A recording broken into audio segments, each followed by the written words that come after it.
It was quiet once they got back home. Jungkook put Jihu to sleep and kissed his head. Wine? Coffee? She asked when he turned towards her. He gave the slightest hum of agreement and followed her into the kitchen.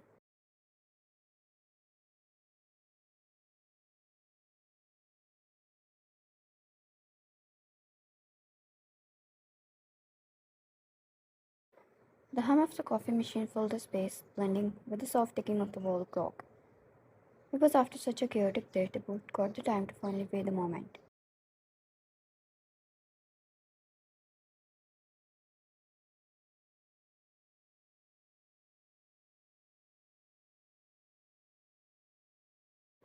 Jungkook sat at the edge of the dining table while moved around quickly, her loose sweatshirt slipping off one shoulder as she poured the coffee into the mugs.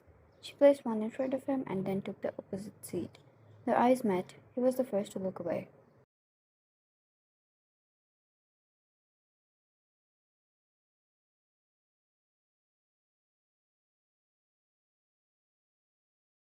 JK, I didn't expect Brenda, he said quietly. Then I wondered what you said about ego and how much of it was true. Seeing Jihu speak for the first time, I truly wanted to rub it all over her face. How childish. He scoffed at himself.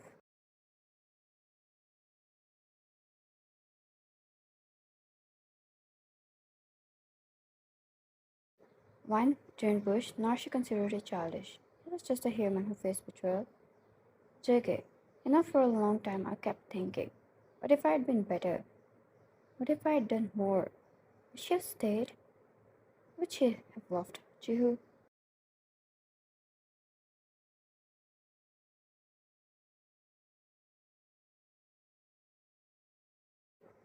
Mine's heart ached at that. He never got answers to those questions. JK, she wasn't cruel, not her first. She just never really wanted him. I think she tried, maybe, but trying isn't the same as loving. I could see it even when Jihu was a baby. JK, and then one day she just left. Said she couldn't pretend anymore. I was angry, not just at her, at myself too, for choosing her, for not seeing it earlier, for letting my son come into the world where one of his parents saw him as a mistake.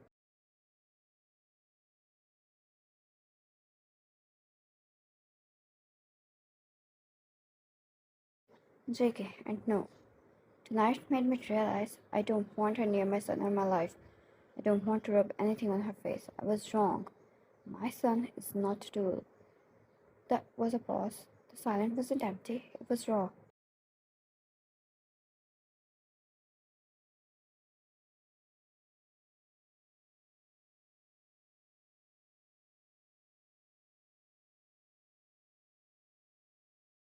Ryan, you did that in the heat of a moment. I know you're not like that. Must be overwhelming for you as well. It's okay. It's just a human as well. It's alright to sometimes make mistakes. Don't beat yourself over them.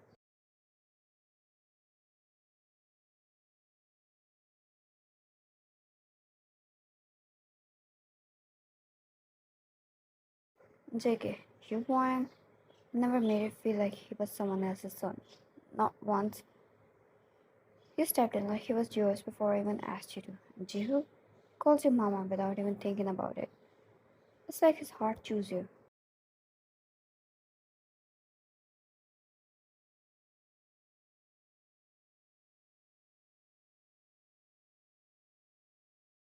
When blinked, her thoughts were suddenly tight. I looked at her for a long moment. JK, and I think mine did too.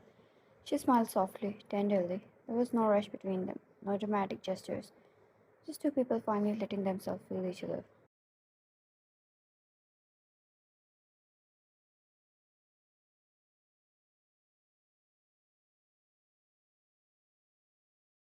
Wine, you know, you're pretty good with words when you're not being a sarcastic menace. He chuckled, some of the weight falling from his shoulders. Don't get used to it. Wine, but I'm glad you told me what was in your heart.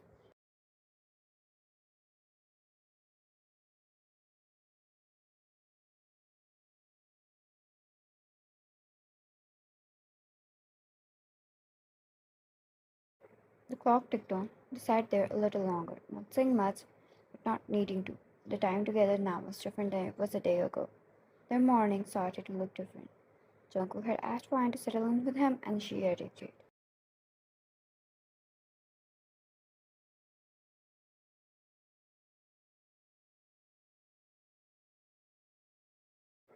The starting few days felt like a dream to Jungkook. Waking up to the aroma of fresh breakfast, you women in the kitchen along with your son arguing, playing, laughing, a dream. She would take pride in wearing his shirts and then brag about it whole day.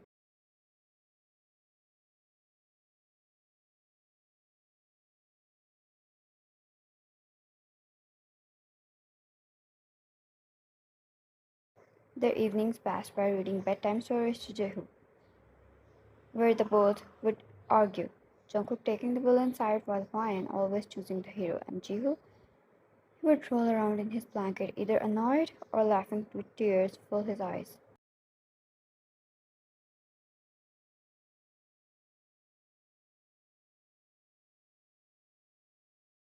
He was a smart kid. Now that he started speaking efficiently after months, he was clever, smarter than usual kids his age, and he worked hard to improve the flow at which he spoke somehow, reaching the point where he could argue without stuttering.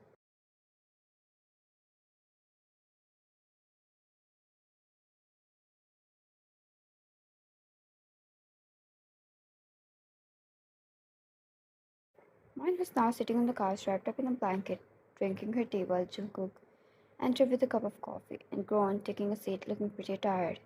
JK, I swear he's a half goblin. Saw how he climbed the cabinet for another cookie.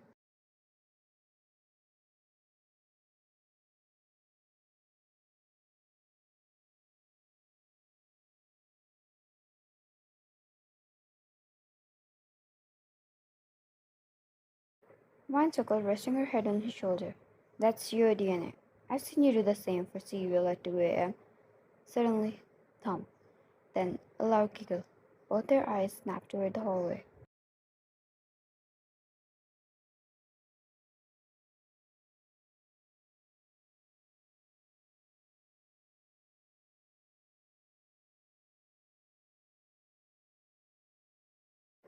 Jihu was definitely supposed to be asleep, walked in with messy hair and one sock missing, holding something behind his back with a mischievous glint in his eyes. Wine, Jihu, did you climb again?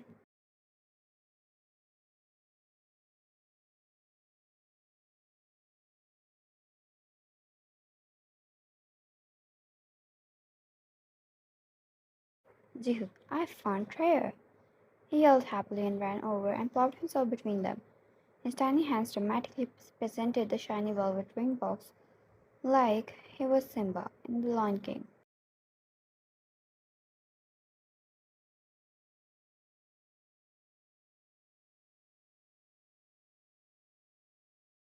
Jihu, here, Mama, this was hiding in Daddy's sock drawer. He stole it from you. Jungkook choked on his coffee. What the hell were you doing in my drawer? Jihu, I was looking for socks.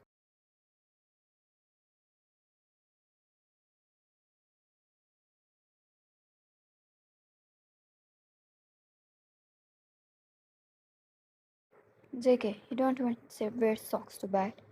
Jihu, I was thinking about it. Mine's frightened eyes as she took the box from Jihu's head.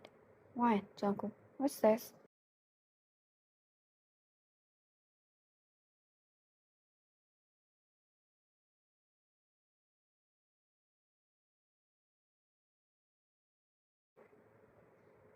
He groaned, rubbing his forehead.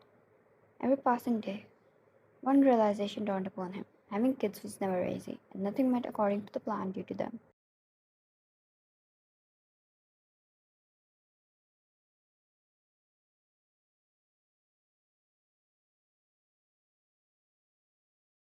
Jungkook got down on his knee before Ryan taking the box from Jihu.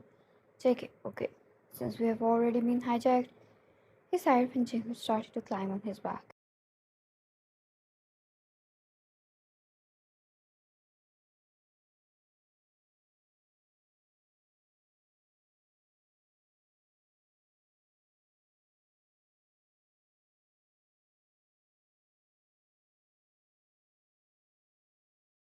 JK, Next time I'm making sure I lock my sock drawer. However, these are the little things I love. You made me appreciate them and turn this. You started to lose words already. It's okay. This colorless life into, filled colors in my life.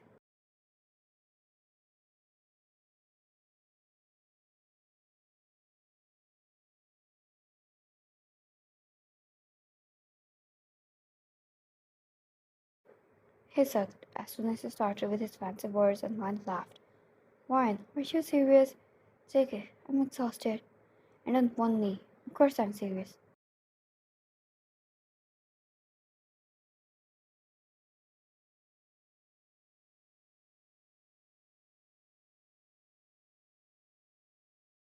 JK, you gave Jihu a mother. You gave me a reason to believe again. Marry me, not because Jihu wants it, but because I do. She smiled, extended her hand, and he slid the ring in her finger, kissing her hand afterwards, intertwining their fingers.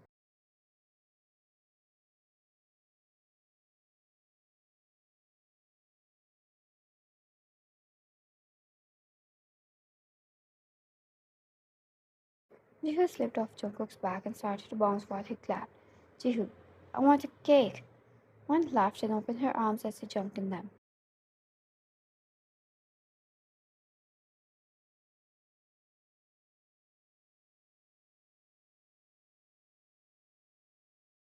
Fine, we'll get you a huge cake. She squeezed him in his arms, and the home was filled with kids' laughter, and his parents' hopeful eyes of the future, which seemed too beautiful to be real.